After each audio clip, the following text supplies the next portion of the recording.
But what is they went from the fourth level of hell and sent us down to the seventh level of hell. Why? Because then you got Kwanzaa pulling out her titties. The whore pulled out her titties. And these whore bags over here started feeling and fondling on her tits. What? I don't have it to do with you. Girl, you can go over there, rant and rave. Girl, you can shake all your rainbow bright hair all you want, dear one. I'm not doing this. I'm not doing this with you, dear one. I'm not doing this with you, dear one. I don't have nothing to do with you, and I'm done. Baby, you can scream my name from the rooftops from now till Jesus come back. I'm done after this. Introduced to Tick's meat. Do you see what I see? Did y'all really hello, casting, wardrobe, y'all let him roll up out of wardrobe with these fans on, giving us all of this, thinking we were not going to see it? We have been waiting with bated breath and anticipating all season long for the slightest glimpse, and y'all just put it out there this episode in all of its magnificent glory. Listen, that young man said, baby, you ate on this first date, you giving up the cooch on the first date, okay? Well, you gonna run me my coins. Run me my cooch or run me my coins. Run me my cooch or run me my coins. Run me my cooch or run me my coins. That's our new theme song. That is the new song. Listen, somebody need to put a beat to that. Run me my cooch or run me my coins. Run me my cooch or run me my coins. That's what y'all got going on. Called out Sandcastle. Sand, bitch. Ow. Oh my God, it was so funny, girl. Ooh, baby, listen, let me tell you something. This shit started to turn into the precursor for some gay porn. That's what I thought it was. Because Big T is getting all, the voice starting to go deeper and get a little more wet and moist and sentimental and all this shit. And it was real gay at this point. Like, I thought the bitches was going to start. I thought Lil Bird was going to turn Big T around and do him like he did Uncle Cliff and do the grease it up with City Lou and ran right in there. It's not a coincidence that Big T started off the conversation by trying to find out if Lil Bird was fucking Mercedes, which he found out he's not. It's also not a coincidence that he started talking about prison. Why? Because the bitches was probably fucking in prison. Girl. Uncle Cliff, you better go get your man. Big T got plans for that. Well, he had on look like something Big Bird vomited up or something like that. Like, I did not like it. That Big Bird couture he was going for, it did not work. Like the pastor of a gay mega church on Easter Sunday. Okay, it was way too much sequins. He had on way too much makeup. Baby, his face looked like Yana Van Zam's neckline. Okay, just way too much makeup clumped in everywhere on his face. Get it together, sweetheart. Like, you're a big girl, so that gives you a whole lot of canvas. So that was a whole lot of makeup, honey. And Rico looked like he was auditioning to be one of the three kings, or he was auditioning to be the main character on Jesus Christ Superstar.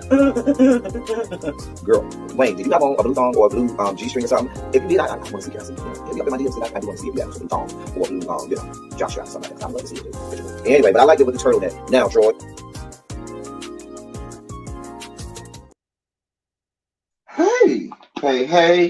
Hey. What's going on, people? What's going on? What's going on? How are we today?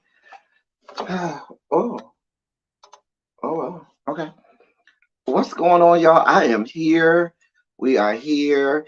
I had, for a moment there, I said, I'm just going to lay down and rest today and not do nothing and just take a day to just rest because I was so busy yesterday. But I didn't. Really, I'm supposed to be going to go see Janet today. However, because the Celtics and the Hawks play, right, no, the Hawks better not win. My Celtics better win this game tonight, because I'm supposed to be at Janet, or well, at least on my way to go see Janet tonight in Cleveland. Now, mind you, here's the jacked up part. Hey, everybody, as y'all come in.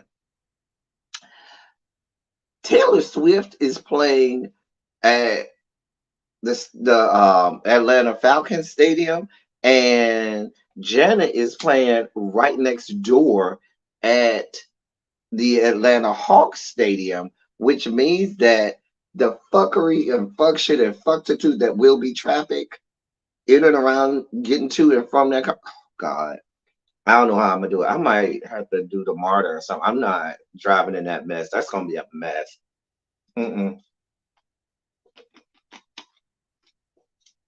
Let me say hi to y'all as y'all come in. Hold on. Hold your line. Hey, Diamond Pearl Gem, always my prized pupil. Always the first one in her seat. First one front row. That's what a good teacher's pet does. Budgets Weights, boom. Lovely 31 Blueprint. Hey, Tracy Wilson. Lil Baby, hey boo, I've been missing you lately. Tracy Chappelle, always in the seat. That's one of our hall monitors. Tracy and other hall monitors. Today our time. What's our time? Let me look. 5:35 is our time.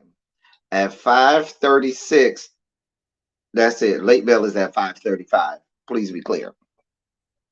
Hey MVN, boo. Shondo, boo. Volvo, what's up, Cookie?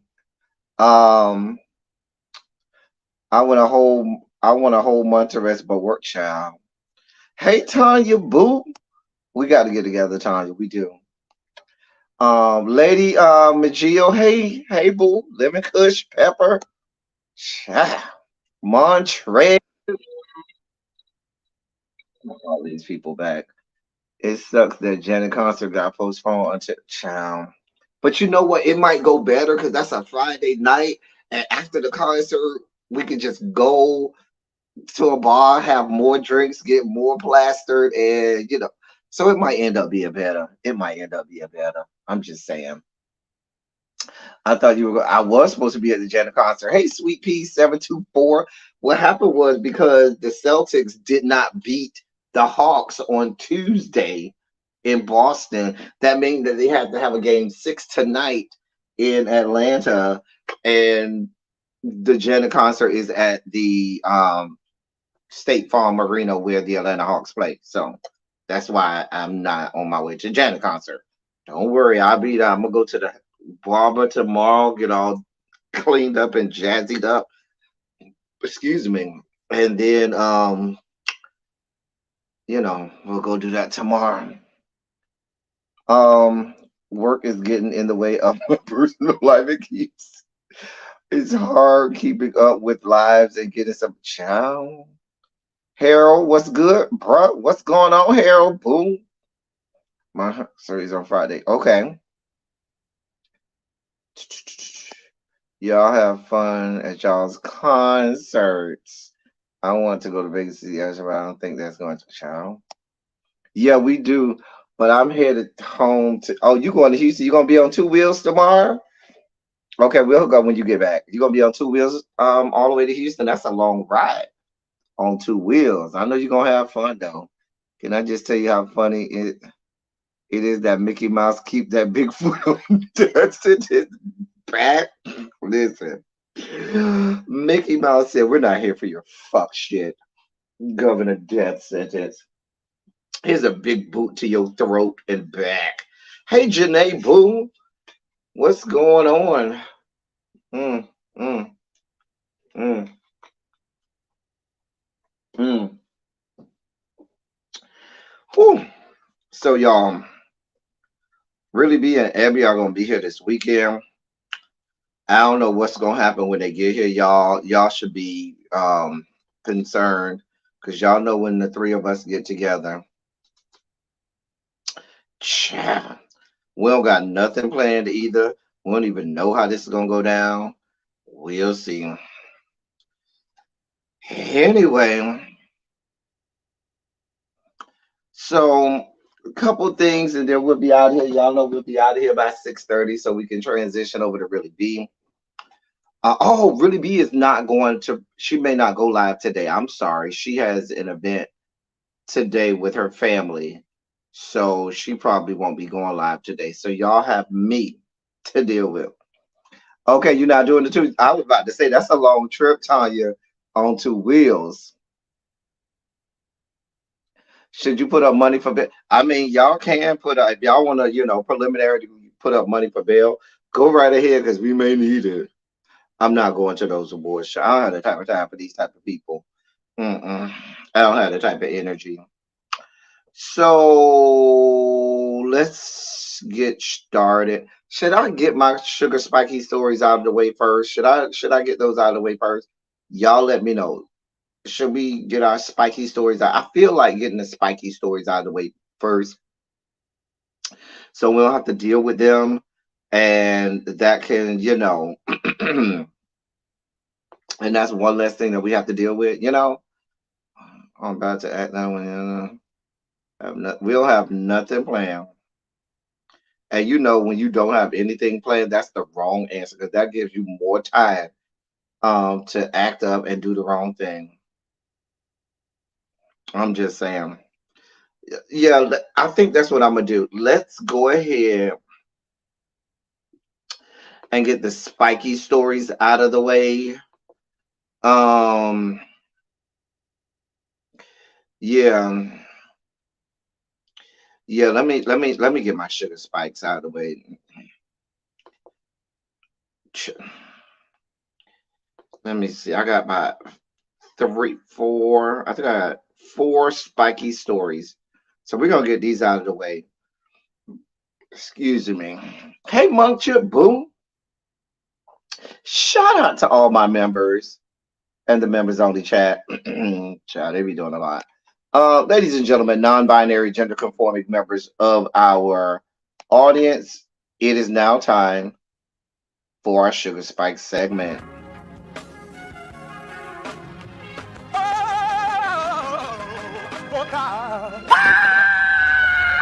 You see, this is the part that I like.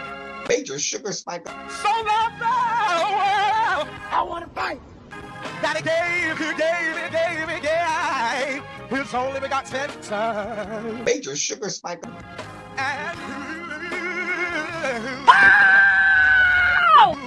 shall ever believe. Major sugar spike. They shall not perish, but have everlasting life. Taste the biscuit. Jesus! I wish somebody help me. Jesus. Jesus. So, oh dear God, these moments are just so spiky today. Just hey Cams, hey Boom. It's just so many sugar spike moments.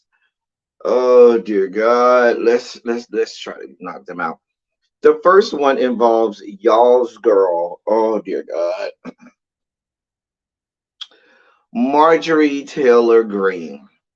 Marjorie Taylor Greene is out here saying that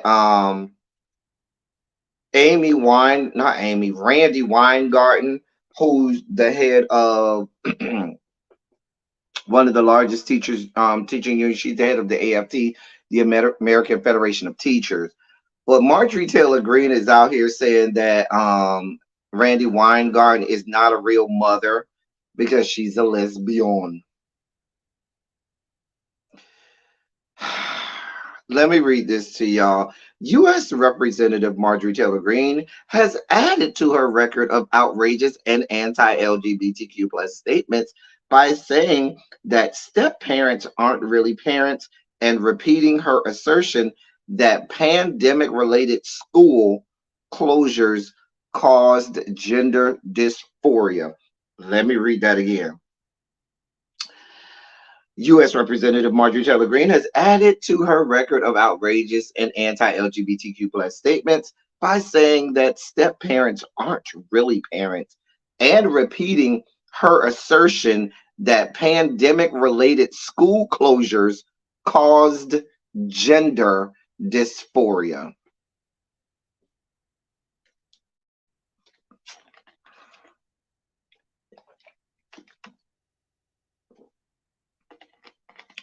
What do y'all want me to do with that? Let me keep going. I don't know what y'all want me to do with that, but I'm going to keep going.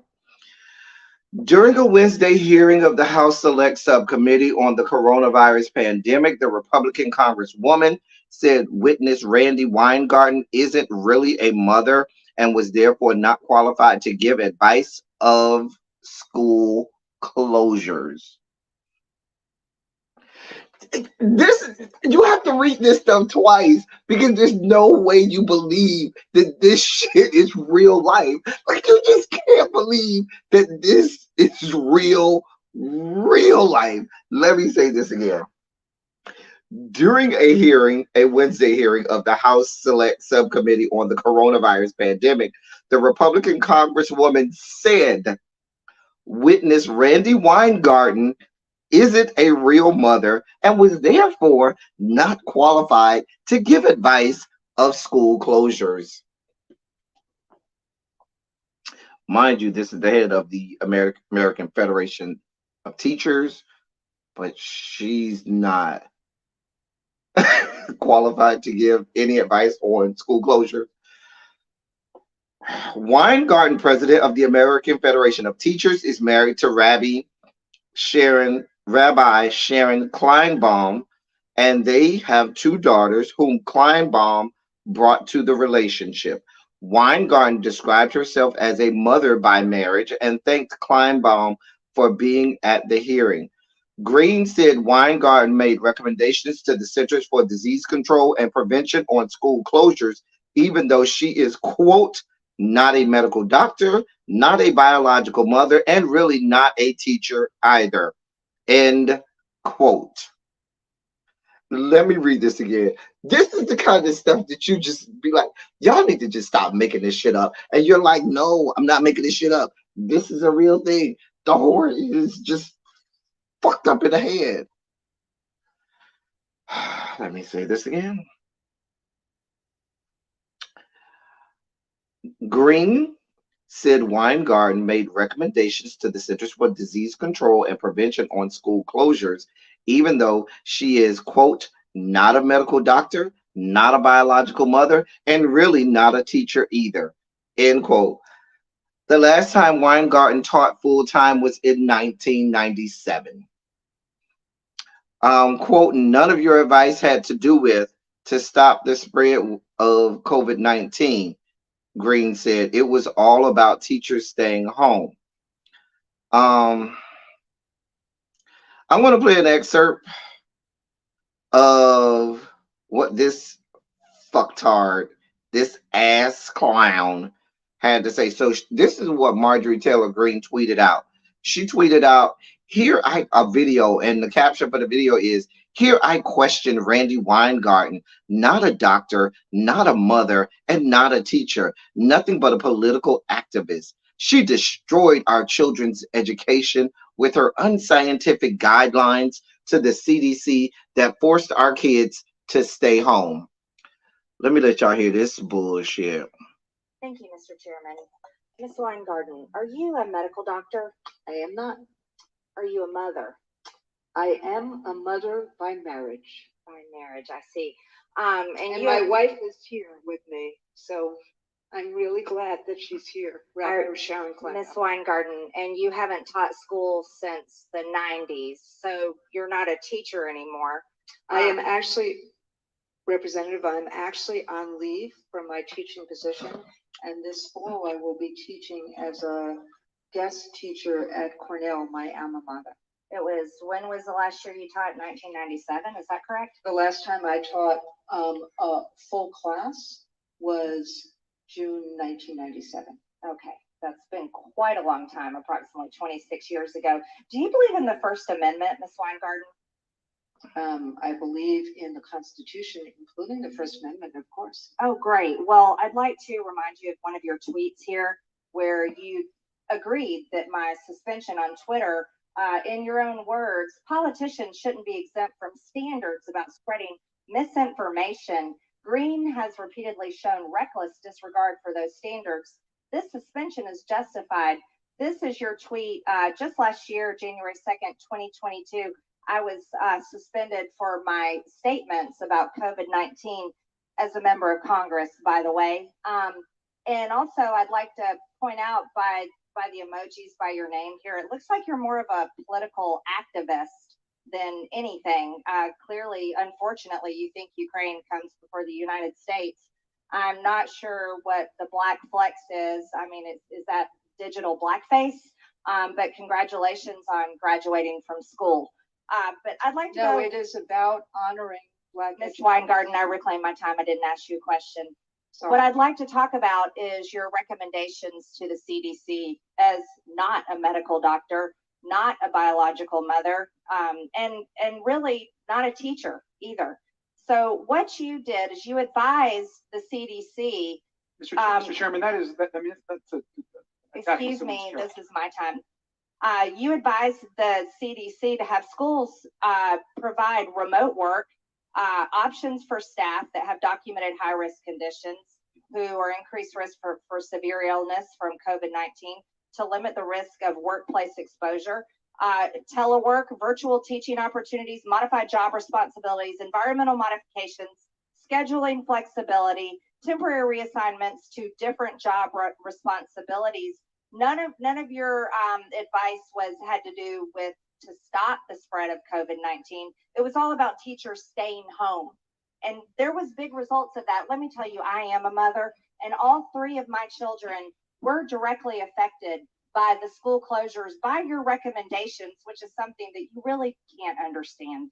I'd like to point out, let's talk about the real effects of this. Obviously, we know the test results. Oh, and by the way, you celebrating what I had said on Twitter, I had said that children should be in school. I had said the truth, that children were not dying at high rates of COVID-19 like older people were. I had also advocated for our children, not for teachers getting to stay home and kids being forced into virtual schooling. I advocated for the safety of our children and for their education. But you, as a political activist for the president of the teachers union, we're not advocating for anything good for our kids. And our kids have suffered greatly. As a matter of fact, suicides increased. Their rates of learning went down. And you know what else happened to them? Anxiety, depression, all kinds of problems happened to kids. And then ironically, here's something that was shocking to me. And I'll bring this up to you. You know what else happened? While kids were forced to stay home, and you approve of this, the diagnosis of youths with gender dysphoria surged. This is literally 2020, but yet this is 2021. And this is a problem. This is a major problem. And the direct effect of school closures can be seen here. These are diagnoses of gender dysphoria. And you can see it sharply increased after 20 and 21. It went up. The rates went up. So kids were forced to stay home into so-called virtual learning, where they were spending a lot of time on social media, and all of a sudden we see a direct result of this. And this is a major problem. But the other problem is you had no business advising the CDC what the medical guidelines were for school closures, because now we have a nation of school children who have suffered because of it. The problem is people like you need to admit that you're just a political activist, not a teacher, not a mother, and not a medical doctor. Gentlelady's time is expired. I don't even need to break down how asinine and idiotic the entirety of her diatribe was. Here's the deal. What's so maddening at many of these congressional hearings, especially under the rule of the Republican Party, is there's no discourse here. There's no dialogue. These people that sit on that side, they wait for their opportunity to have their 5 to 10 minute long soliloquy and monologue. There's no attempt to really gather information from the person that you're supposed to be interviewing, or the witness that's supposed to be speaking. There's no interrogation at all. There's nothing but this soapbox that they sit on, and they go on these long ass diatribes. The asinine statements that she's making, saying, "Oh, you only cared about the teachers," and what's so insidious about it is she refuted her own arguments by introducing the fact that, oh, students weren't getting COVID as quickly or as ferociously as older people. But then you wanted to know why the head of the teachers union was advocating for teachers to stay home when they were more susceptible to the disease. Make it make sense. But when you're an ass clown and a fucktard like the likes of Marjorie Taylor Greene, these things fart out your mouth. Fart out your mouth. I don't even need to break that down. I'm not going to even go back into this, because it was spiky enough all into itself.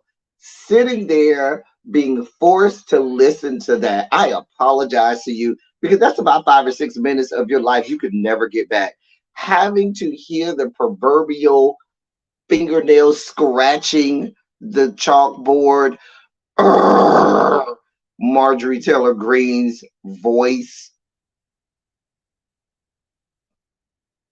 I apologize for that. I apologize for making y'all sit through that. That was torture. Mm. But this is what we got going on.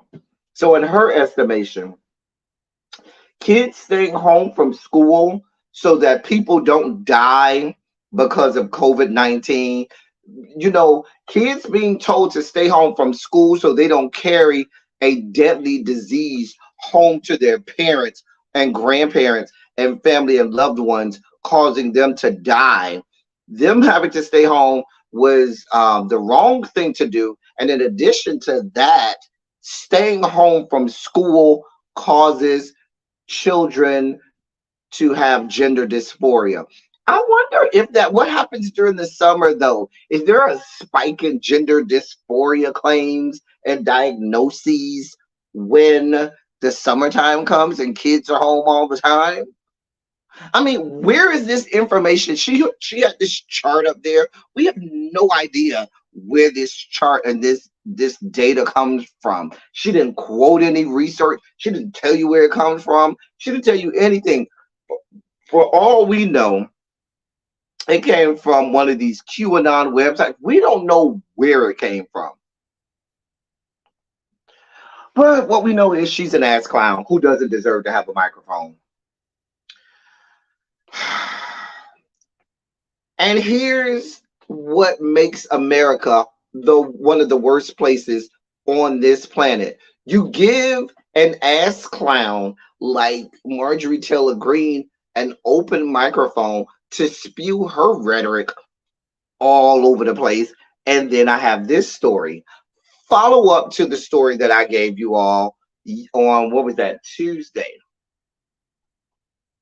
Follow up to the story on Tuesday. If you recall, on the Politics of It All Tuesday, we talked about Representative Zoe Zephyr in the great state of Montana and how they were disabling her microphone and telling her that she couldn't talk on the floor of the Montana House of Representatives, refusing to acknowledge her, refusing to even enable her microphone. Oh, they were not done. They said, so here's the headline: Montana Republicans kick out transgender legislator Zoe Zephyr from state house. I told y'all, I said that the Tennessee 3 was the blueprint for what was about to happen across the fruited plains. Anytime you had someone who disagreed with the fucktards over there on the right. Let me read this to you. The Montana House of Representatives voted to ban the state's lone transgender legislator from speaking on the floor of the body for the remainder of the legislative session in a stunning move. The vote came after more than a week of controversy. Representative Zoe Zephyr, a transgender woman, called out her GOP colleagues during a debate on access to gender-affirming care. Zephyr had said when they bowed their heads, they would see, quote, blood on their hands, end quote, for supporting a law that stripped young people of health care. Republicans succeeded in passing the ban. Afterward, leadership in the House blocked Zoe Zephyr from Speaker. House Speaker Matt Riger demanded that she apologize for the comment before he would restore her speaking privileges. Zephyr told the advocate previously that she refused to apologize because she has no reason to. Every major medical association agrees that access to gender-affirming care reduces instances of suicide for young, gender-diverse people who have alarmingly high rates of suicidal ideations.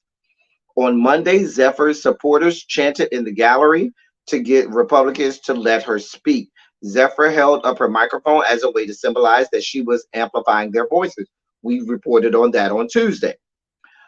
Republican Majority Leader Representative Sue Vinton introduced the motion, which calls for Zephyr to conduct her work remotely because she violated rules of decorum on Monday by not shutting down her supporters. Let me read that again. Republican Majority Leader Representative Sue Vinton introduced a motion which calls for Zephyr to conduct her work remotely because she violated rules of decorum on Monday by not shutting down her supporters. What they're saying, and the motion passed. The motion was she's not allowed to come back on the floor of the Montana House of Representatives. Rather, she has to work remotely. Not only does she has to work remotely from home, not allowing her on the floor anymore, she's only allowed to vote. She's not allowed to speak at all on the floor or on any motion at all, or any law or any anything that comes, any bill, anything, any debate. She's not allowed to speak. And they say she violated decorum by, quote, not shutting down her supporters. So because there are people supporting me, and because I couldn't shut them down or stop them from supporting me, now I violated decorum. This is the fuck shit that we have going on. Because you have someone speaking for the people, and then you try to stifle that person, you try to silence that person and stop their voices from being heard. So the very same people who they are supposed to be speaking for decide to speak for themselves and peacefully protest and let their voices be heard. Since you won't let their representatives' voice be heard, they now have to represent themselves, and now you're mad at the representatives who tried to represent them, but you told them they couldn't represent them. So when they came to represent themselves, now you're mad at the person who you told to be quiet.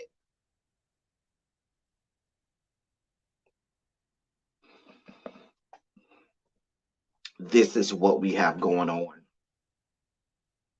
We have democratically elected officials, people who we voted for, we elected to represent us, and we have people who say, oh, I don't like what they have to say, I don't agree with them. So since I don't like what they have to say and I don't agree with them, I won't let them represent you, even though they were democratically elected. This is going to start to pop up over and over and over, all over this country, in all of these states. The key word you hear in the motion was the word decorum. That was the word they used with the Tennessee 3. That's the word they used again here with Zoe Zephyr. That word decorum is going to be a safety net, a catch-all decorum can go either way you want it to go. That's just a catch-all for any time you do anything or say anything that they don't like. Now you're violating decorum.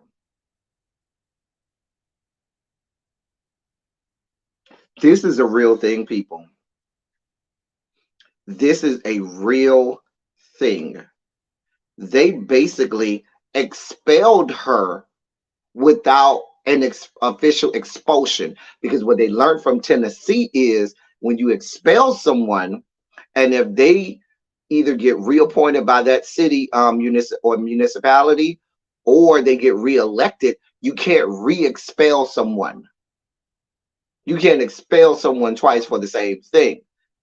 And since they're using the decorum catch-all, they can't do it twice. So what they're doing here is they're essentially expelling her from the House of Representatives in Montana without a full expulsion. So now she can no longer come to the House of Representatives. She can no longer go to the Capitol building to represent the constituents to which she was elected to represent.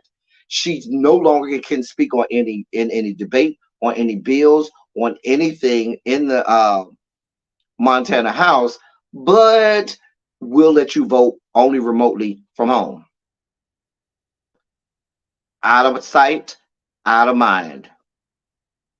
They don't care. It's just one vote. So they really don't care. This is what we have going on. They want people to shut up, go in their corner. They not only want to have the majority, they not only want to enact all of the rules and laws that they want. Mind you, most of these states where this happened, they have super majorities that whatever they want to pass gets passed. But that's not enough. They not only want to be able to pass anything that they want to pass, they want you not to even say anything about it. They don't want you to put up a fight. They don't want you to speak on behalf of anybody who has any voice of dissent or feels any other kind of way. They don't even want to hear it.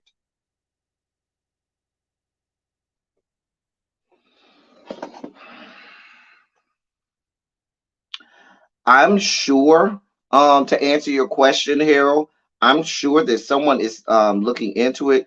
You know, all of the letters will be there. Glad will be there. And you know, all of the members of the members of the Rainbow Coalition will galvanize around Zoe. They already have ACLU, Glad, all of the right people who have the right amounts of money will galvanize around this situation. And if there's any legal ways to thwart this, they are going to explore this. But this is happening. And it's going to happen all around this country. Every time someone voices dissent against something, the people decide that they want to speak up and protest as well. You're going to see this stuff happening. Stay tuned. This is not the end of this story. We're going to see more of this.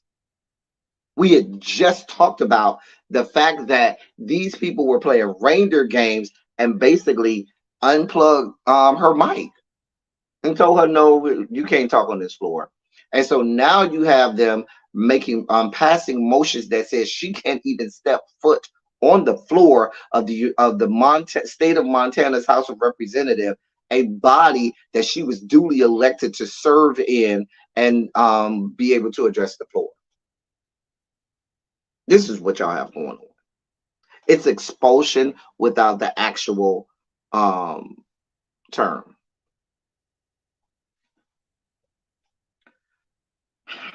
Y'all got a lot going on.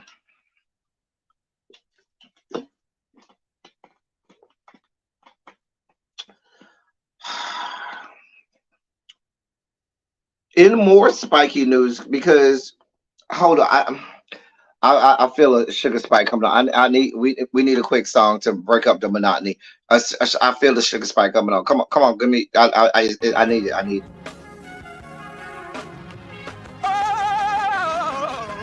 Oh God! You see, this is the part that I like. Major sugar spike. So long, I want to fight. Daddy gave me, his only begotten son. Major sugar spike. And shall ever believe. Major sugar spike. They shall not perish, but have everlasting life. Taste the biscuit. Jesus! I wish somebody help me. Jesus, I got a watermelon airhead that I'm gonna use to, you know, regulate my sugar levels, because I felt myself spiking out. So before I went full spike out, let me take this, you know, small bite of this airhead, so I don't spike all the way the hell out. God help me. And we go from one piece of fuckery to another. Why not? We're in our sugar spike segment.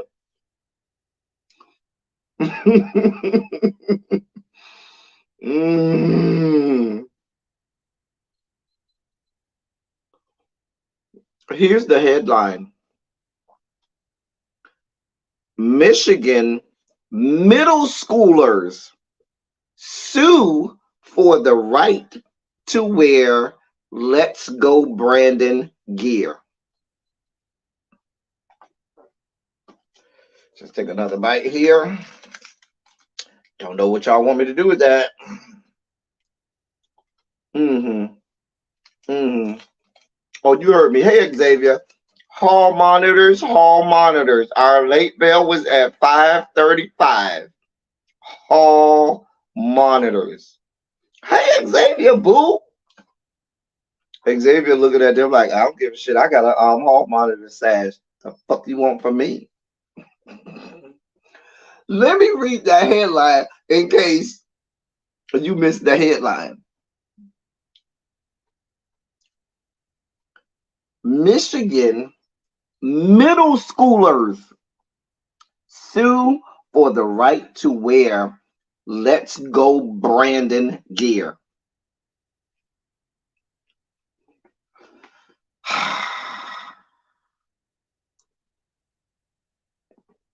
Two Michigan middle schoolers sued their school district on Tuesday for borrowing gear featuring the slogan "Let's Go Brandon." Oh, you don't know what "Let's Go Brandon" is?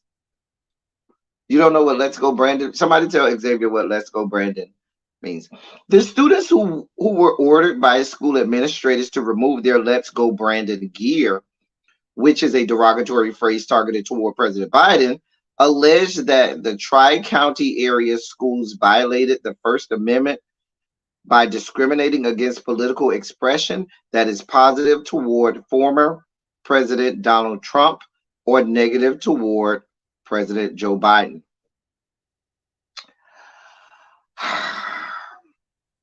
Quote, criticism of the president is core political speech protected by the First Amendment, the student's attorney Connor Fitzpatrick said in a statement.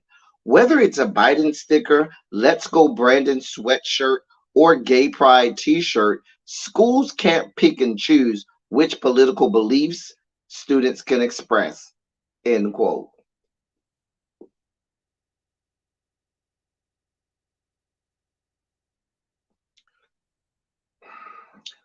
Middle school.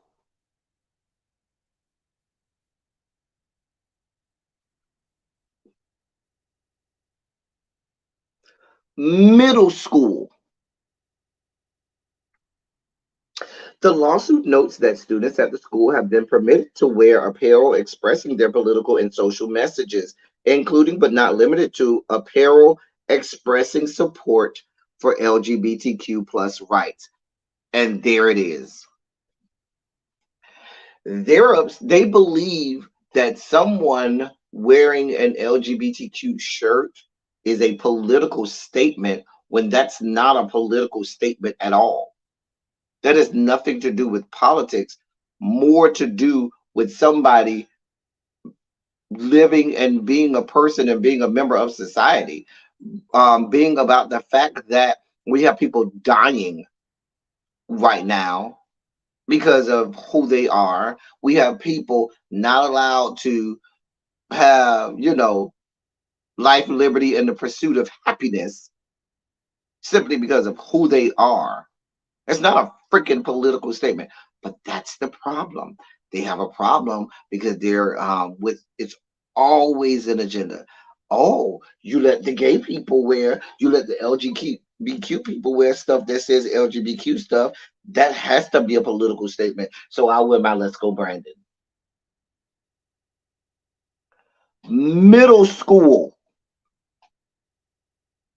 The Tri-County area schools have previously argued that the Let's Go Brandon gear violated its prohibition against clothing and styles of express that are vulgar, and profane. Quote, the commonly known meaning of the Let's Go Brandon is intended to ridicule the president with profanity, the district said. The Let's Go Brandon is a transparent code for using profanity against the president.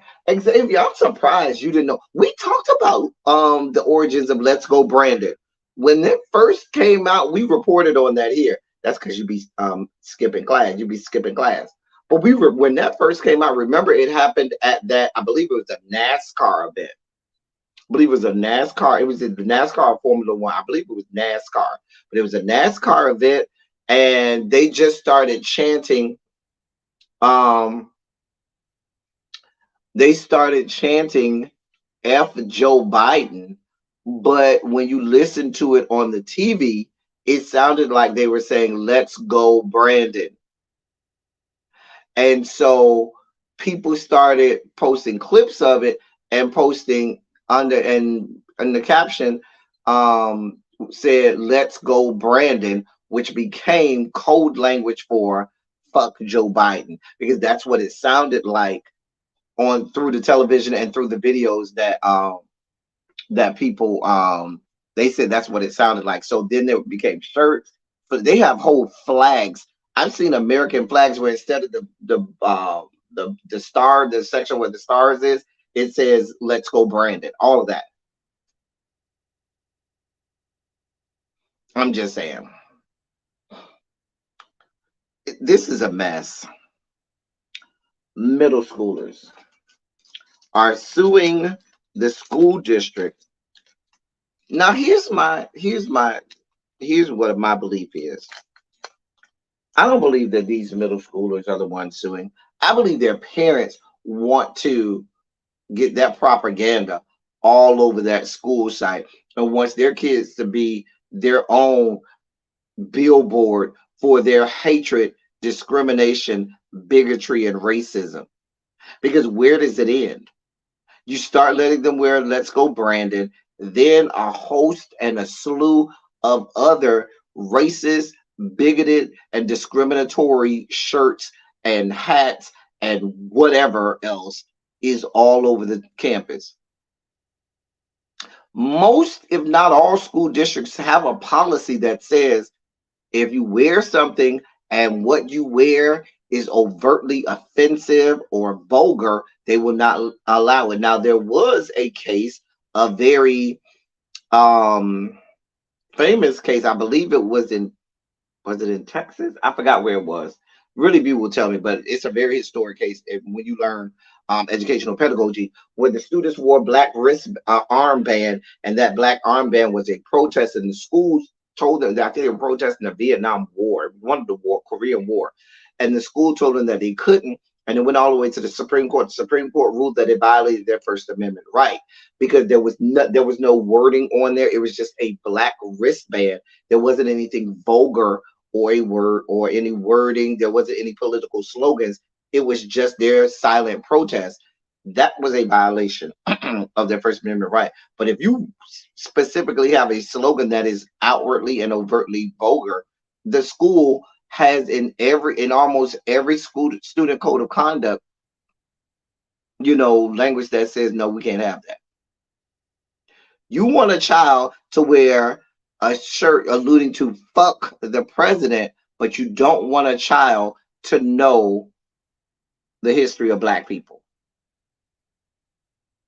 You don't want a child to even acknowledge that their classmate may have two mothers or two fathers, but you have no problem with a child having slapped across their chest an insinuation of fuck Joe Biden. I'm just saying. This is the country we live in. This is the state of Michigan, MVN, the great state of Michigan.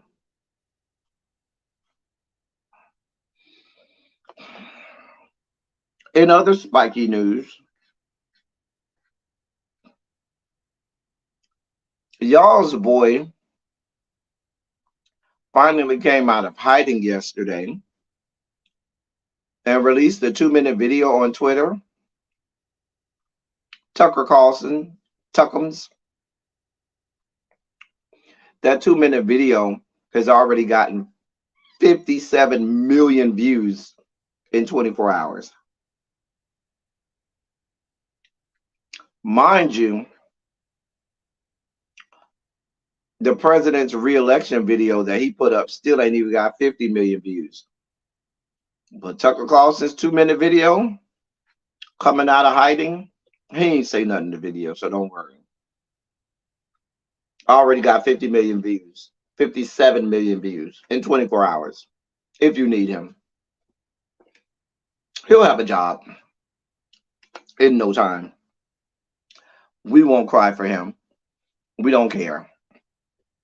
We will not cry for him. In more news of people who we won't cry for, there was an empty spot on the plot next to the Darby residence where Ashley Darby, Satana, Michael Darby, Beelzebub, and Dylan and Dean Darby, Damien and Damien Jr. Damien 666, Devil Child. There was an empty spot next to their plot of land where they ascended from the 9th level of hell. Empty slot. So you got the Darby slot over there, their acreage, and their area in the 9th level of hell. And there was an empty spot right next to them. And in that empty spot, it needed to be filled. And today it's been filled. Carolyn Bryant, an American pariah, finally died. And may she forever burn in hell on the 9th level of hell. She already had her special spot carved out right next to the Darby plot of land. Carolyn Bryant, being the woman who lied and said that Emmett Till whistled at her, and it's already been been proven that that was a lie, and that ended up having one of the worst American atrocities happen to that 14-year-old young man. She died today, and now she's taking her plot on the 9th level of hell. Burn, baby, burn. Burn in hell for the rest of eternity. Moving on. That's all my sugar spike segments for today. I don't think I could take no more sugar spike moments, because I was about to spike out a few moments ago when we were talking about Zoe Zephyr and what's about to happen across. I was about to spike out. In other news, y'all's boy Neo said, "What's good, Sean? What's good, Fire?"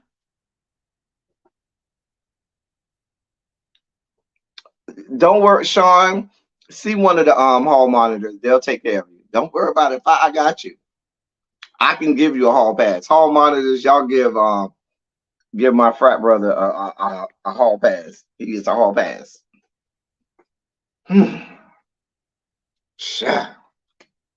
Y'all see, I was about to spike out earlier. Anyway,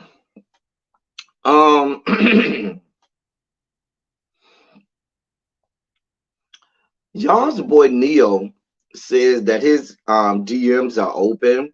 He said he don't want no celebrity. He said he wanted a regular schmegular degular girl, and he wants y'all in his DMs so y'all can be all about slobbing on his knob and giving him some of the good. He wants y'all to throw it back on him. He wants to reenact that picture that circulated, what was that, about 10, 12 years ago, of him getting his meat sucked off by that chick.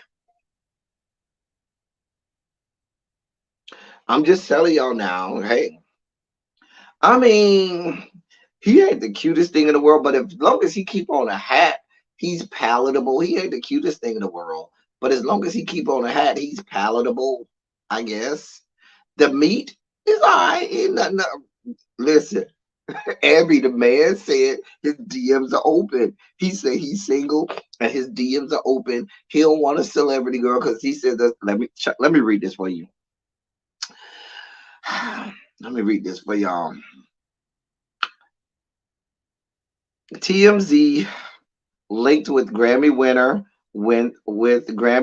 Neo Wednesday at LAX, and he had plenty of dating advice to spread now that his divorce is finally in his rearview mirror, as first reported.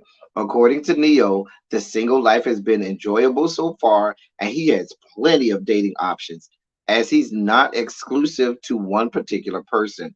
He says his DMs are flooded with plenty of potential girlfriends. And maybe, surprisingly, he reveals he's down to date fans. Neil admits most celebs, himself included, are kind of weirdos. So having someone normal by your side can be a plus. However, he also says there are benefits to dating someone famous because they get the pressure that comes with the spotlight. Basically, it sounds like he's open to anyone, regardless of status.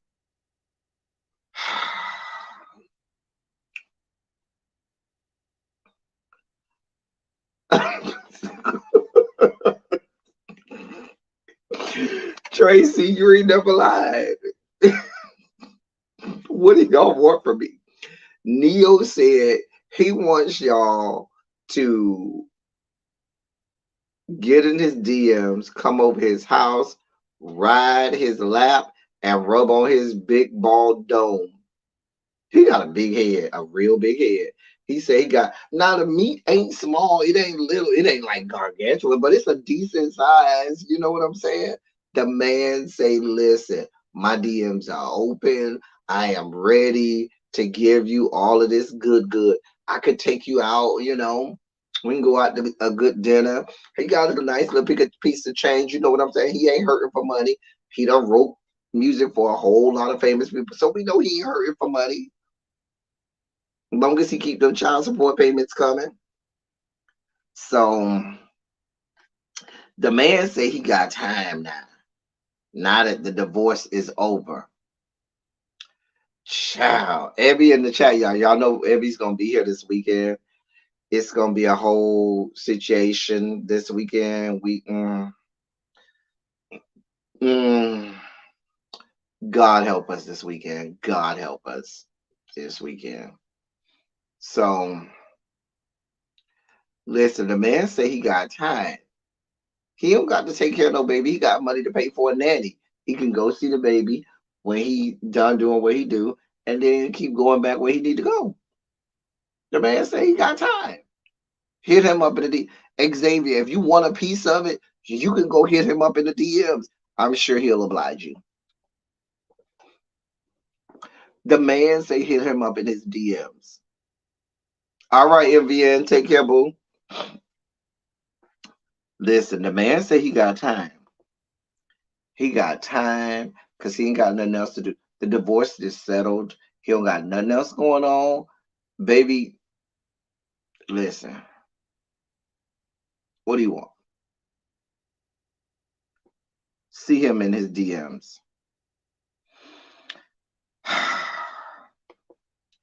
In other news, whoever falls for that better stay getting tested and covered. In other news, y'all's girl, Rihanna, is slated to play Smurfette in a new upcoming movie, in a upcoming The Smurfs movie. And she also says she's going to record original songs for the soundtrack.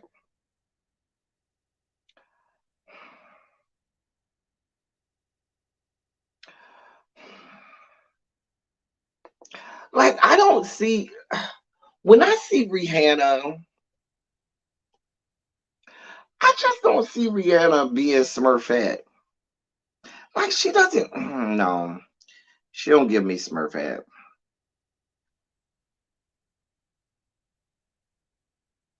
She don't give me Smurfette at all.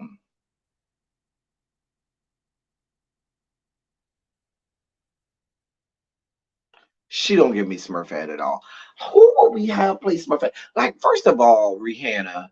Rihanna has questionable acting skills. I mean, she ain't as bad as Mary J. Blige or Beyonce in terms of her acting, but she ain't, she ain't getting no awards. Let's just be clear. I'm just saying. Exactly. We ain't looking for her music on the soundtrack. We ain't looking for her to be acting. We ain't looking for none of that, Rihanna. None of it. Now, if you want to do the makeup and wardrobe, girl, go ahead. But girl, we ain't looking for you to do no acting. Rihanna, child. The name is Rihanna. Your mama ain't named you Rihanna. Your mama named you Robin. So I'ma call you Rihanna because when I look at it, it's R-I. There's an H there. You ain't tell me that the H was silent. I don't know how the H got silent. You shouldn't have put the H there if you wanted the H to be silent.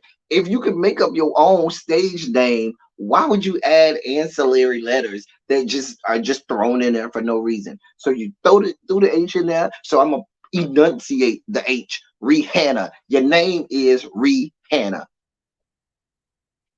I'm just saying.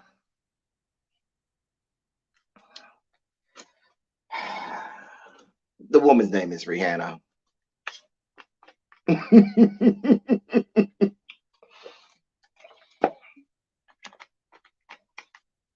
I'm just saying. I'm just saying. I didn't like. I'm trying to think of a movie that I liked Rihanna in. I'm not saying Rihanna is bad like Beyonce. Now I'm not gonna give her Beyonce and Mary J. Blige because those two are awful. I'm not gonna make her Lisa Ray. You know what I'm saying? She's not that bad. She's not Lisa Ray. She's not Mary J. Blige. She's not Beyonce. So she ain't way at the bottom of the barrel like that. But baby, you ain't even on the top half either. It's a voiceover. She'll be fine. How you know it's a voiceover? So I'm just saying. Who would I? I don't even know who I would have play Smurf at, but a damn show wouldn't be Rihanna. I just don't know. I'm trying to think. Who would y'all have play Smurf at if you were casting for Smurf at? Because I don't know. I don't know. It'll come to me because the Smurf movie is animated. Oh, I thought it was gonna be live action. Maybe I should read further into. Let me read it. Is it an animated movie? Hold on. It's going to be a new live action hybrid. It says Rihanna has been cast in the voice role of Smurfette in a new live action hybrid. Okay. I still don't like her voice for Smurfette. Smurfette had like a high pitched voice. Rihanna don't give her voice isn't like high pitched like that. So even if it's just the voice, like where's Cree Summers when you need her? Cree Summers is, you know, voice actress extraordinaire in the Hall of Fame, one of the greatest voice actresses in all history of mankind. Where's Cree Summers? If all I need is the voice, go give me Cree Summers, please. We don't need, we really don't need Rihanna. I don't want her music on the soundtrack because when I think Smurfs, I think lighthearted la la la la la la la la la. I don't think that dreadful song that she had in Wakanda Forever. I mean, Rihanna got some upbeat songs, so she better give me something. Not that dreadful mess that she sang in Wakanda Forever. I'm just saying. I mean, if you just need a voice, it's Cree Summers.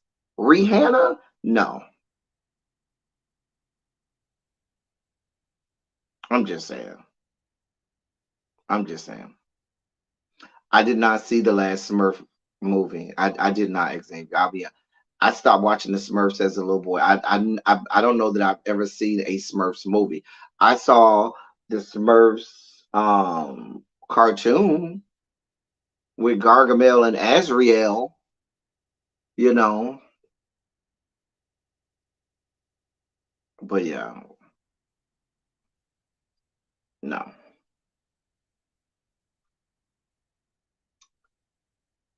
Anyway, in other news, I just don't see it for Rihanna like that. Um Jada Pinkett Smith need a goddamn job. I don't care. I don't care. Facebook and or Meta or whatever they're calling themselves today, they done canceled her show.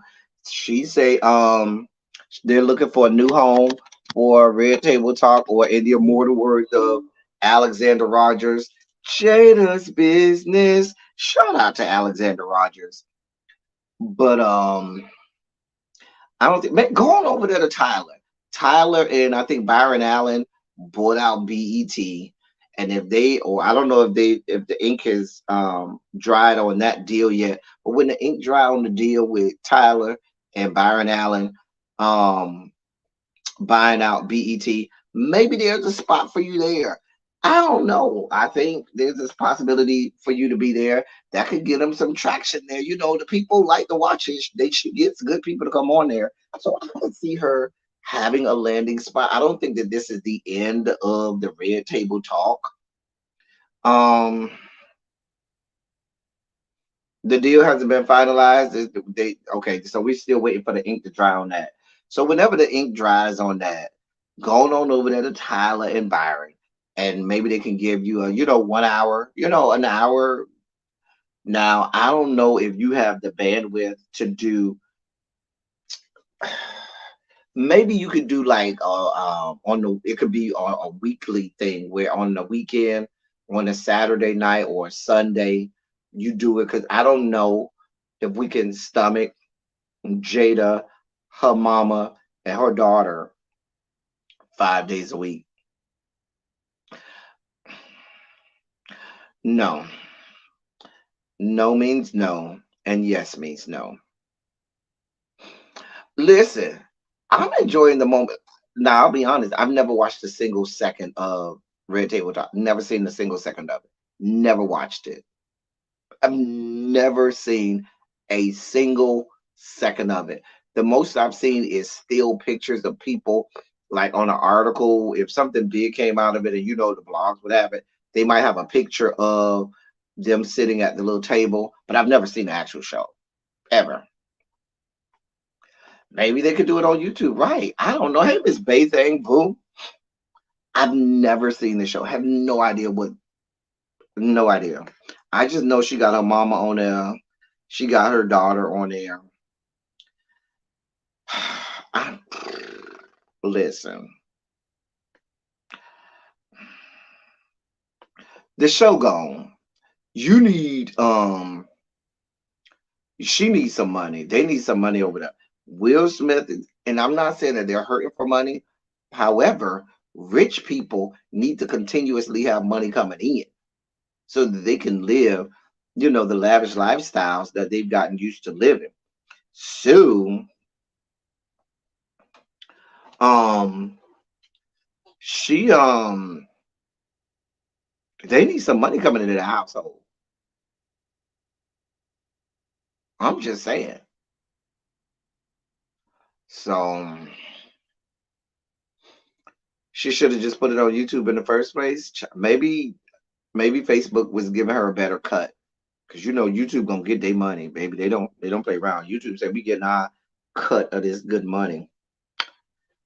In other news of people whose demise has come and we just don't care, Takashi 69, the beautiful and wonderful people who thought it not robbery enough to, inflict karma on Takashi 69 are walking away scot free.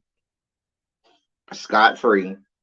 All charges dropped. So basically, the judiciary system said, the criminal justice system said, bitch, we don't see it for you. Fall the fuck back. All right, ain't nothing to see here. He got what he deserved. Calm as a bitch. Bitch, go sit your ass the fuck down somewhere, and then maybe this won't happen no more. That's all I got for it because I don't think anybody across the fruited plains really gives a shit about the fact that there's no justice for the epic beating of Takashi 69.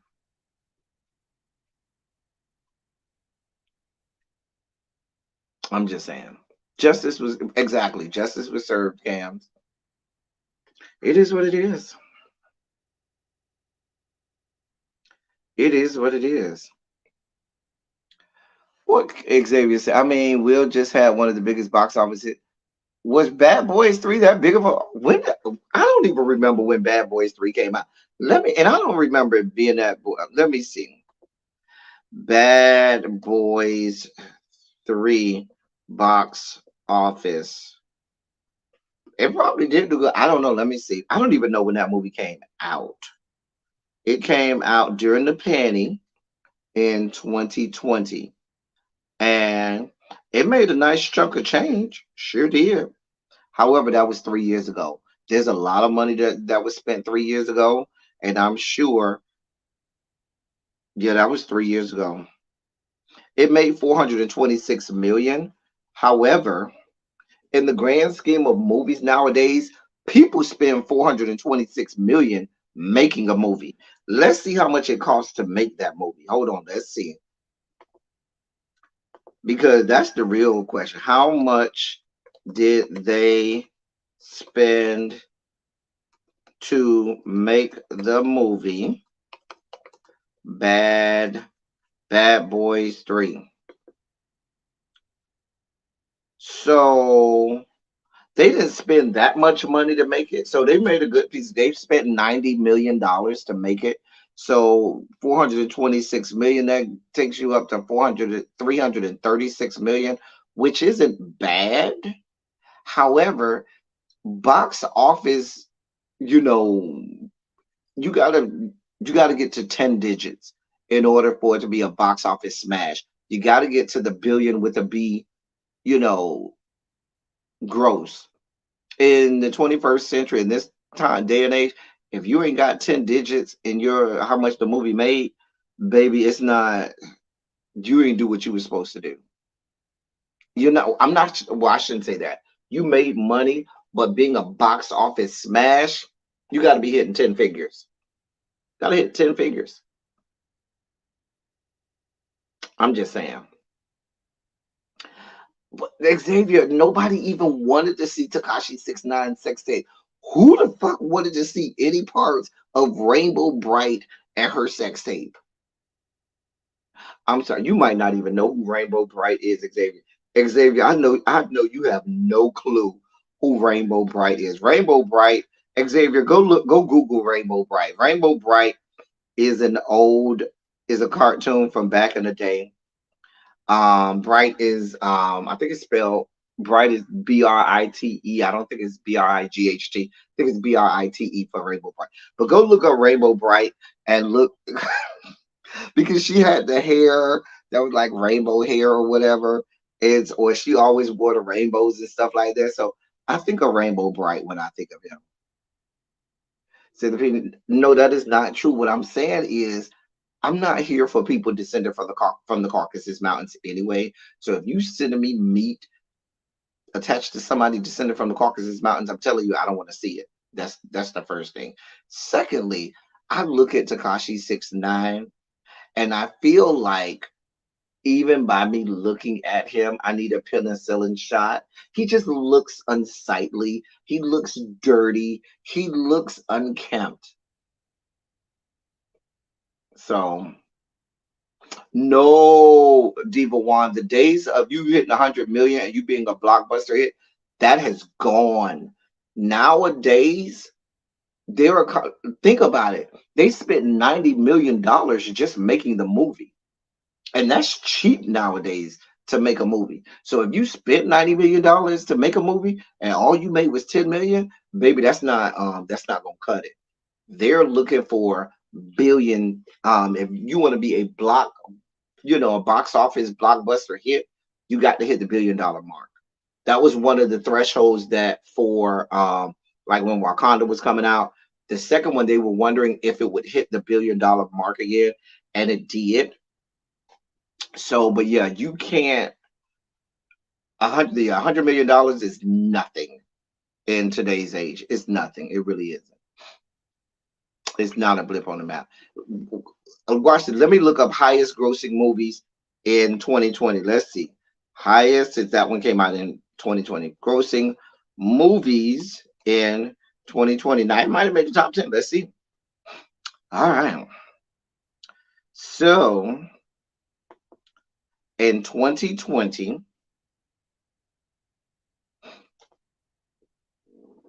oh boy, it came in at, drum roll please, number 3 in 2020. Now, let's look at highest grossing movies. All right. So let's look at the highest grossing movies ever. So these would all be blockbuster hits. I'm all the way down to the top 200. It doesn't even make the top 200. The top 200, the number 200 highest grossing movie came out in 2014 and it made $547 million. That was in 2014. That movie, Bad Boy 3, wouldn't even crack the top. Now, here's the issue. What may have hurt them was, remember, 2020 was an anomaly because they shut down movie theaters. Remember, nobody was going anywhere in the movie theater. So I wonder. Let me look. When I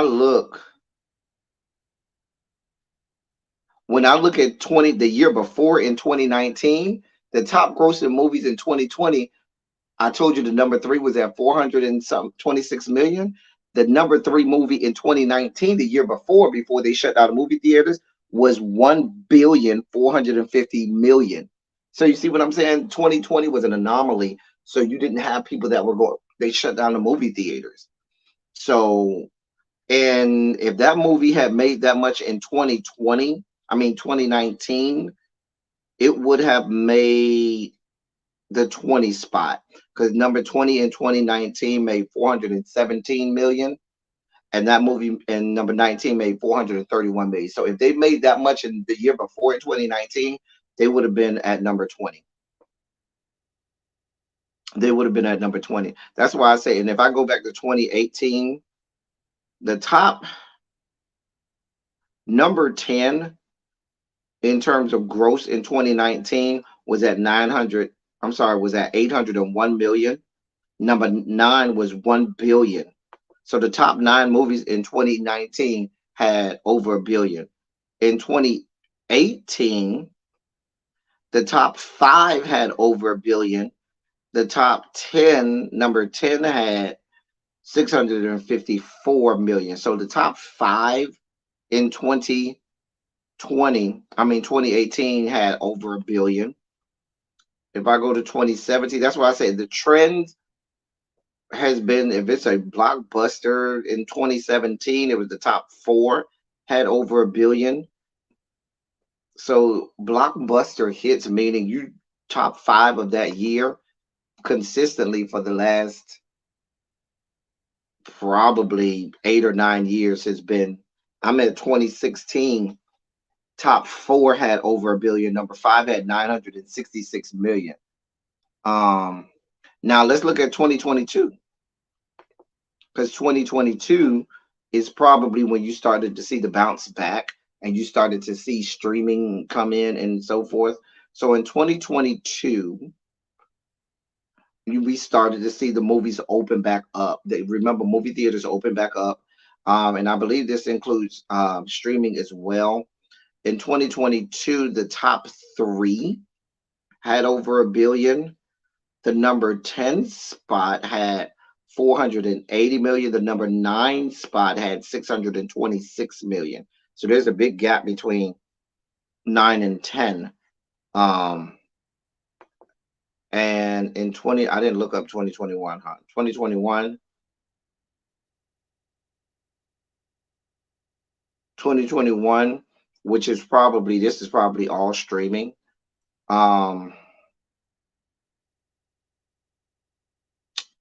Spider-Man had almost 2 billion.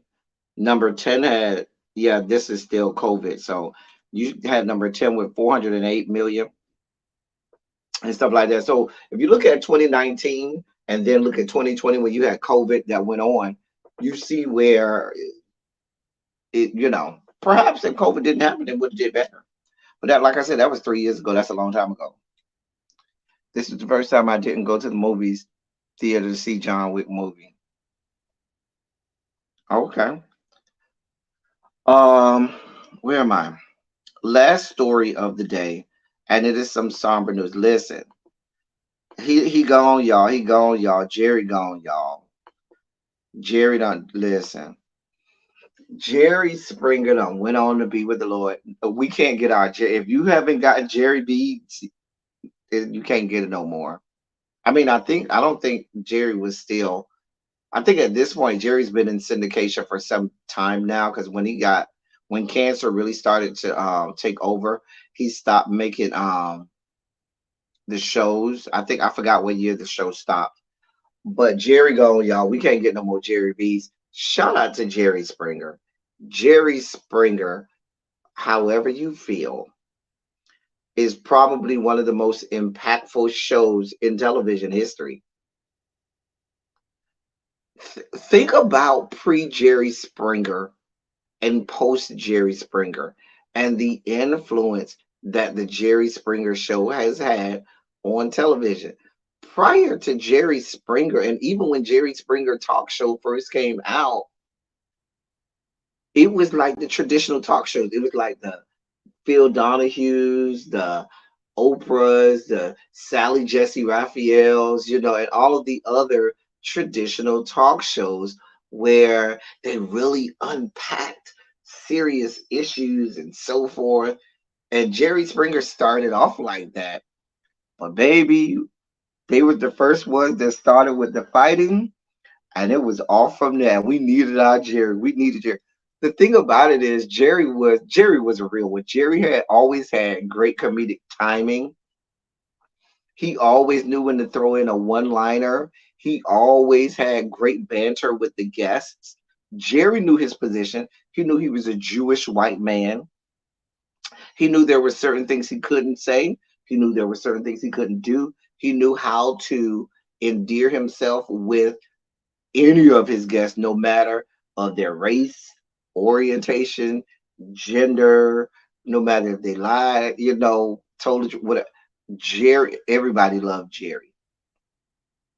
Shout out to Jerry. He started off in politics. He was mayor of Cincinnati and was in politics, and then later got into television, and the rest is history.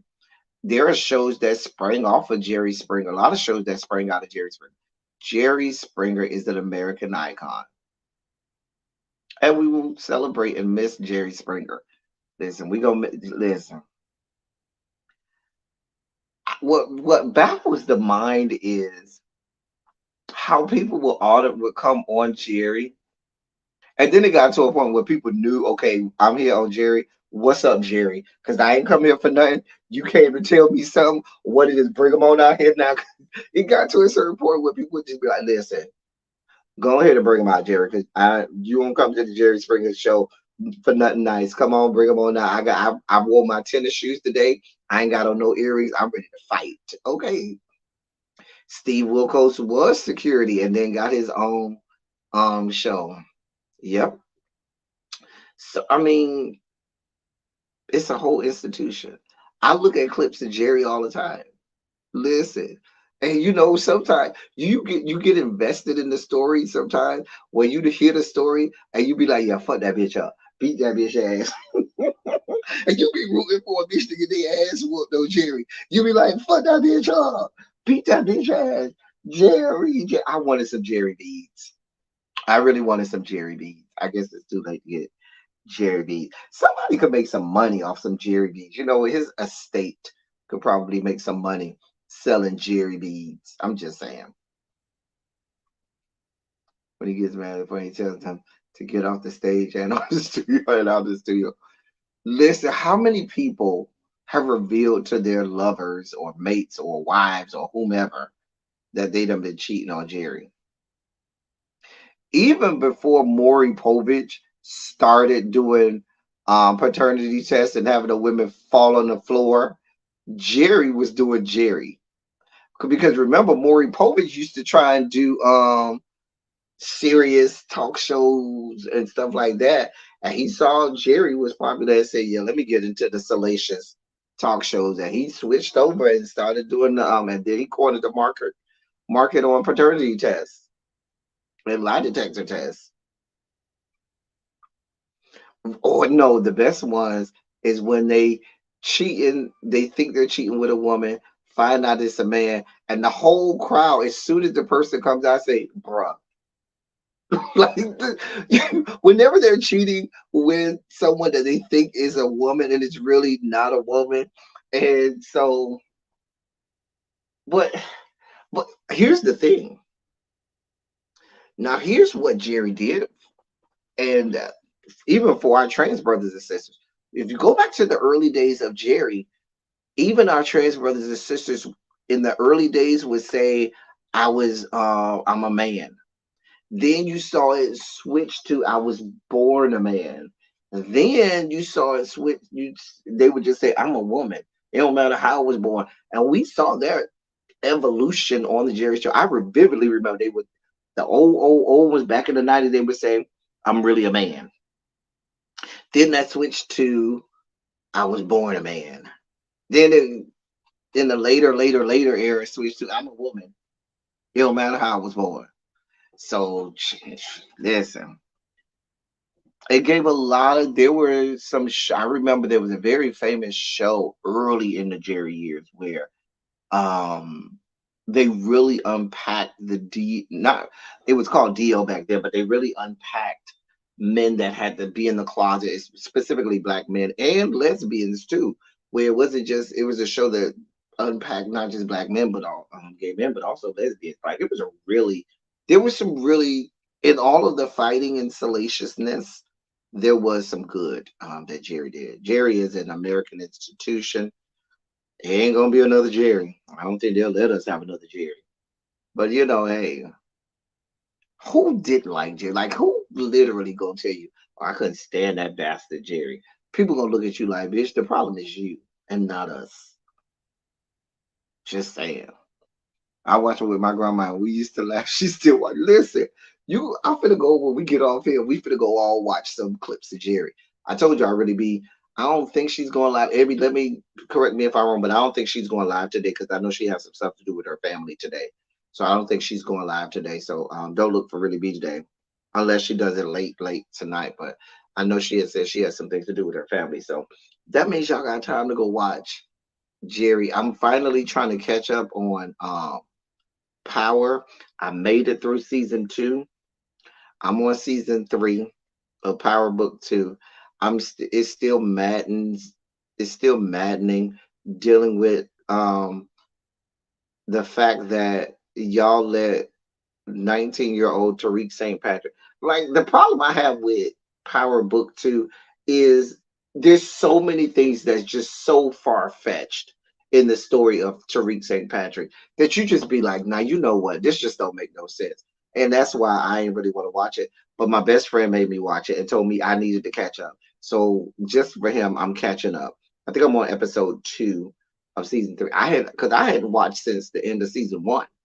After season 1, I stopped watching, so I ain't watching none of season 2. So um I'm on season 3, season 2, episode 2. Who got the body? I don't know who got the body. Anybody from Ohio? Anybody know who got the body? What y'all bringing to the What y'all bringing? I'm bringing the sodas. I got y'all with a couple cases of sodas. I'm gonna bring about 5, 6 cases of sodas. I got y'all, and then I bring a bottle or 3. I got y'all on about 5 or 6 cases of sodas. One of the cases got to be ginger ale. One of the cases got to be Coke because people need that for chases. The rest of them gonna be, strawberry. I'm just gonna be Czech. I'm telling you, it's gonna be Czech sodas. I'm from Winn-Dixie, Czech sodas. I'm telling you, you gotta have peach, strawberry, pineapple, grape. We love us some grape, fruit punch. Gotta have a cola or a Pepsi. I'm gonna buy probably 2 cases of Pepsi and then have a case of Canada Dry ginger ale. And that's good. I bring a bottle. I bring a bottle of Hennessy and I'll bring a bottle of Remy for the high class. And then I gotta have my gin. And I'm having my bottle of gin for me. my purse, and then I'm gonna have a personal in the car. I'm gonna have something to put on the table. Then you got to keep your personal bottle or two in the car. What y'all bringing? The low vibration plates, not the low. No, we need the good plates. Hey, Ravine, boo, what we bringing to the Jerry? First of all, we need to know who got the body. Anybody live in Cincinnati can tell us who got the body. Because if they was in Miami, I could tell you who would have the body. But who got the body? Because Jerry was white and Jewish. Baby, they may have a funeral tomorrow. You know how white people do, baby. They don't let their bodies label on. Baby, they might have that funeral tomorrow or Saturday. They don't play them. Black people. We need about a week or two. Let everybody get enough money. Let everybody get a paycheck so they can get in town if they need to and all of that. Baby, them white people, they don't play them games. Baby, you die today, tomorrow the funeral. Get your life in order. I hope they better do his body right, baby. When we go look at this body, we better be like, baby, he just look like he's sleeping. He sure look good. You know how your grandma used to, baby, they sure look good. He just look like he's sleeping. You know that's how they do, honey. Tracy, you say you bringing ice. Crispy, you say you got a cactus. Cool. Okay. Tracy, you also say you bringing some spaghetti and some macaroni and cheese. Okay. Spaghetti at the funeral, they do that? Okay. I know they do spaghetti at the funeral. Okay. What y'all bringing? Cherie says she bringing the low vibrational plates. Ravine says she bringing Welch's grapes. Okay. Tracy says she got the red solo cups. We doing the big yes. Xavier say he got a bundt cake that he gonna buy from the grocery store. It's not gonna be homemade. I'm telling you, Xavier is Generation Z. Generation Z don't make nothing homemade. Them mugs can't cook in Generation Z, but they'll go buy you something. They'll go buy you something good. Bovis Nicole said she's bringing mac and cheese. Okay, we bringing some stuff. Okay, let's see what else we bringing. I have that on my rock. Okay. They better let me know so I can go shopping on Instacart. You got to get the chair, the choir together, right? The choir. We know going up yonder. Going up yonder. Listen? We're not gonna have Shaka. Nope. We're not gonna have Shaka mess up going up yonder with them words on the back of that fan again. Nope. So who's singing? We got Yolanda DeBerry being flown in to sing "I Shall Wear a Crown." Baby, you already know. We got Yolanda DeBerry already on tap. She already got we already ready to fly her in to sing "I Shall Wear a Crown." We got to do "Going Up Yonder." I think we'll fly Yolanda Adams in. So we'll have the two Yolandas. Yolanda DeBerry will sing "I Shall Wear a Crown." We'll have Yolanda Adams come and do us a good rendition of "Going Up Yonder." We'll fly CeCe Winans in to sing "Don't Cry for Me." We got you. We got all of the songs. I'm just telling you what I know. Child. Oh, you got 2 rum cakes, Tracy Sorrell. Okay. You bring a potato pie or sweet potato pie. Okay. Ravine, I'm okay with potato pie. Apple pie too. Okay. Xavier say, well, I was going to buy it from the actual bakery. See what I'm saying? I told you, Gen Z, they don't make nothing. They buy everything. I was going to buy it from the actual bakery, but if they got it at the grocery store, your grocery store don't have a bakery in it, you got to get a real grocery store there. The Publix bakery is everything. Just trying to tell you. Publix bakery is everything. Xavier. Who's singing? Child, I thought Latasha Scott will not be singing. Baby, we're not doing Jerry like this. Is Jerry, girl. This is Jerry. Girl, we ain't doing Jerry like that. Don't do him like that. Girl, we do red or blue Kool-Aid. Okay, I got you, Crispies. Child, we would not have Latasha come out here and sing at Jerry Good Fume. We ain't doing this. No, ma'am. I heard Latasha and Rocky trying to come sing, but we had to put them on the spirits flight, child. So the child, okay, get Shirley Caesar, to say, okay, when the roll is called, yes. Child. Yeah. Mm-hmm. Okay, so we know who's singing. Um, what else? We know we already talked. We ain't got no meats in here. Now wait a minute. We got all these side dishes. Ain't nobody bringing no box of chicken. Somebody need to go down to Popeyes and get a couple boxes of chicken to bring down. You know what I'm saying? You just bring stuff in that. You know, at a good repast. You know what I'm saying? At a good repast after the good fume. You got assorted foods from everywhere. You got a box of Popeyes chicken here, a box of Church's chicken there. Somebody done went and barbecued. Somebody done grill. Maybe you got a little piece of ham over there. You know, everybody just be bringing something and you just be eating. You got the card table over there. Somebody gonna be sitting down playing Bid West, and somebody gonna be sitting down playing Spades too. You got a domino table over there. You got your uncles over there in the corner smoking and drinking. You know what I'm saying? You got the little kids running around and somebody aunt yelling at them, stop all that running. And some other aunt saying, leave them kids alone, let them play. They ain't seen each other in so long. You got to have this. So who making the shirts? Because you know Jerry going out black style. We ain't giving Jerry no traditional white funeral. Baby, we need a black funeral. Who gonna make the shirts with Jerry face on there? Okay, because on the front we need the face, sunrise 19 dot dot dot sunset 2023. You know what I'm saying? And then on the back, have a picture of two people windmilling and fighting on the stage of the show. They told me Steve Wilkos is doing the eulogy. That's what they told me. But after Steve Wilkos, dude, I don't know. I need a good fiery preacher that's hey, that's gonna, get us all. I need somebody with some oil on them. You know what I'm saying? That's gonna take me there. Who we gonna have? Who's preaching? Because they say Steve Wilkos. Steve Wilkos, we gonna let you do the as a friend, okay? You know when they give words in the middle, they say as a neighbor, as a friend, as a co-worker. Steve Wilkos, you could do the as a friend. We'll let you do that. Keep your remarks to 2 minutes for the family. Say, because the family, they already tired, baby. They already in grief. They're already in mourning. You got 2 minutes. Child. So who we gonna have preach this good fume? That's what I want to know.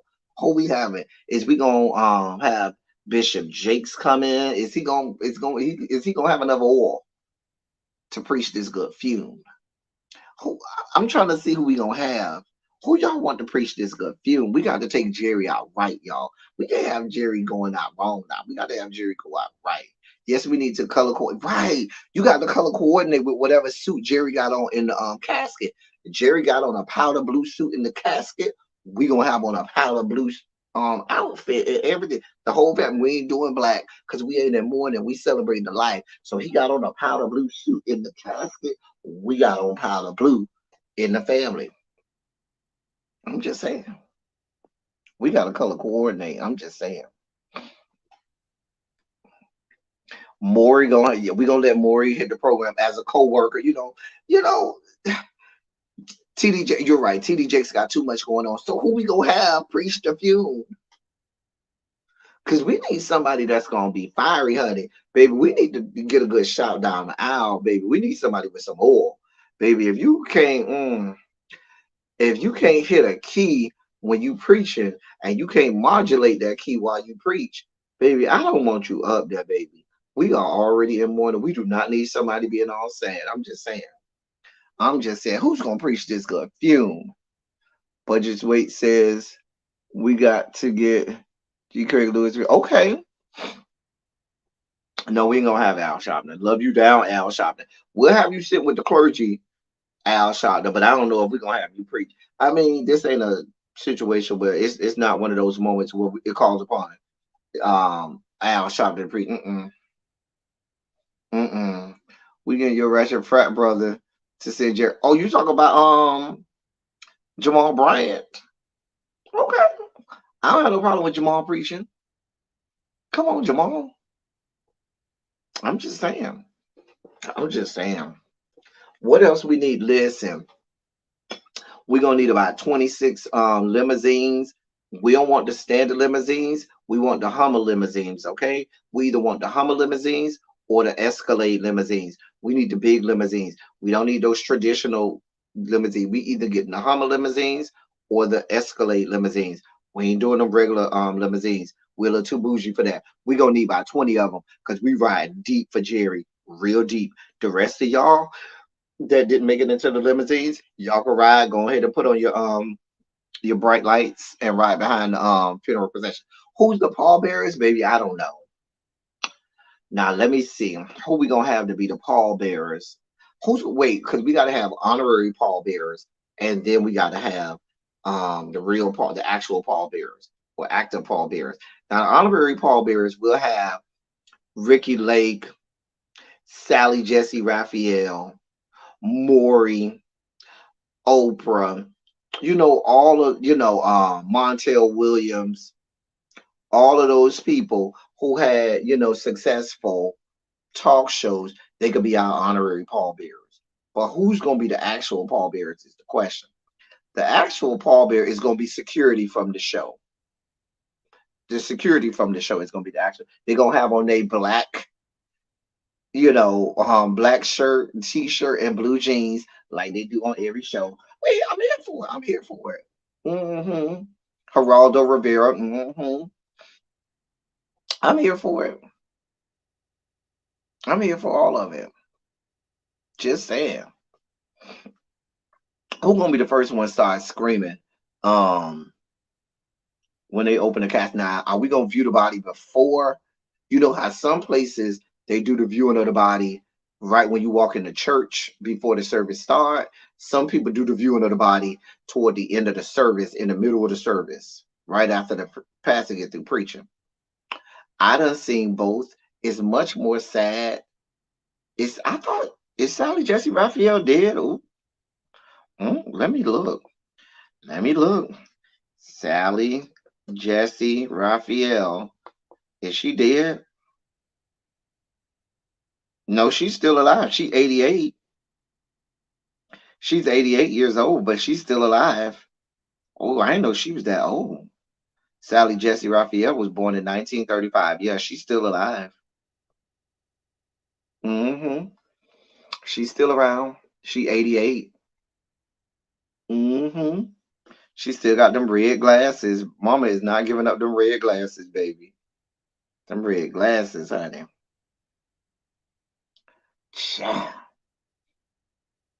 But who gonna start screaming first, child? I say we it's gotta be, this is Jerry. Jerry got to be dramatic. We can't be all low key. It's got to be ostentatious. It's got to be dramatic.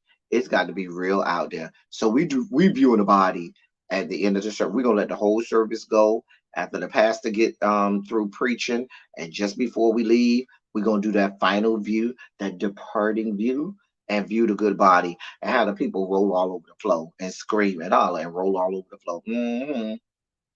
We're gonna have a celebratory fight over in the corner just to commemorate the life of Jerry, because we knew he loved seeing a good fight.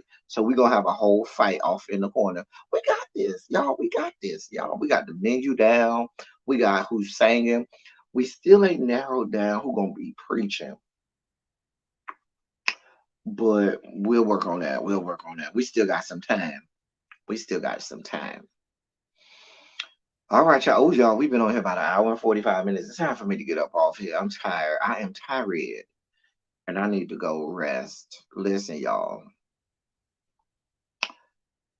Brace yourselves. Myself, really be at Evie, when you getting in town? Are you and really be riding together? Let me know. Well, text me and let me know when y'all get in town. So, because I gotta figure out if we're gonna do Silly Saturday, or if we're not gonna do Silly Saturday, or if I'm gonna do Silly Saturday with them. I don't know. We'll figure it out.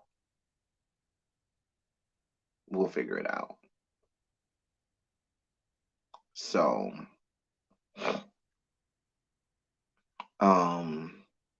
yeah. Anyway, y'all, that's all we got for y'all. Y'all put some shondos in the chat. Shout out to Tracy Chappelle. Her birthday was yesterday, so y'all say happy birthday to Tracy. Her birthday was yesterday.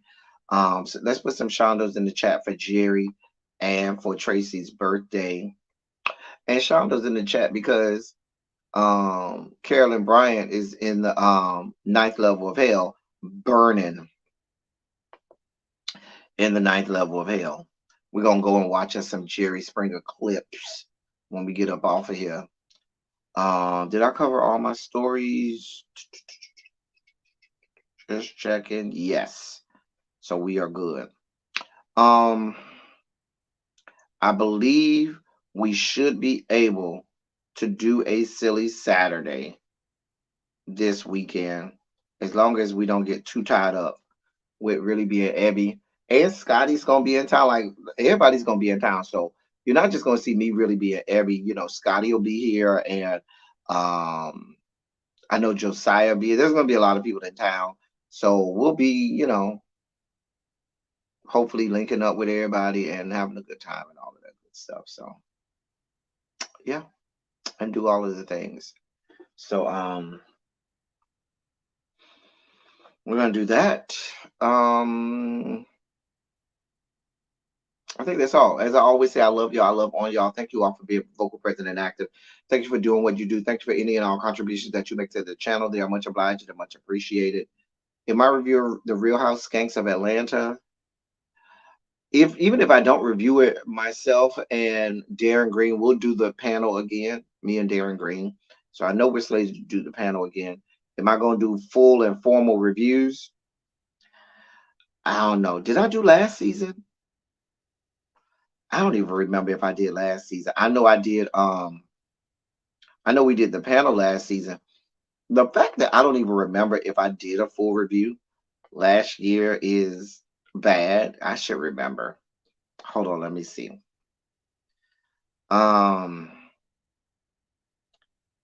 Let's see.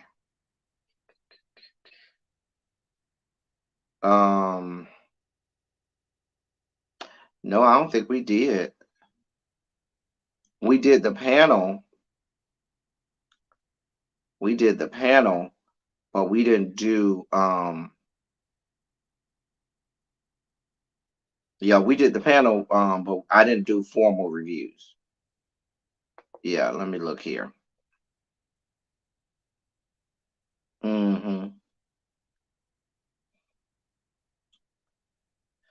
Yeah, we did the panel. I didn't do reviews. So I'll see how I feel. Yeah, last season wasn't all that anyway. Anyway, yeah, but a big birthday shout out to Tracy. Y'all know we love her. She's one of our head hall monitors around these parts. And we about to go do two things. We about to either go over to the members only chat and have more. Listen, shout out to the members in the members only chat. They be over there clowning over there, clowning. Harold, are you enjoying yourself in the members only chat? I love the panel reviews and you and Darren, and whether you like it or not. I'm supposed to be doing some guest appearances again on whether you like it or not panel when they start back, and we'll do that and stuff. And yeah, that's all I got. Listen, we about to get up out of here. It's about to be an epic weekend. So we're about to do the goddamn thing. That's all I got for y'all. Until next time, thank y'all for coming. Y'all drive safely. I'm out.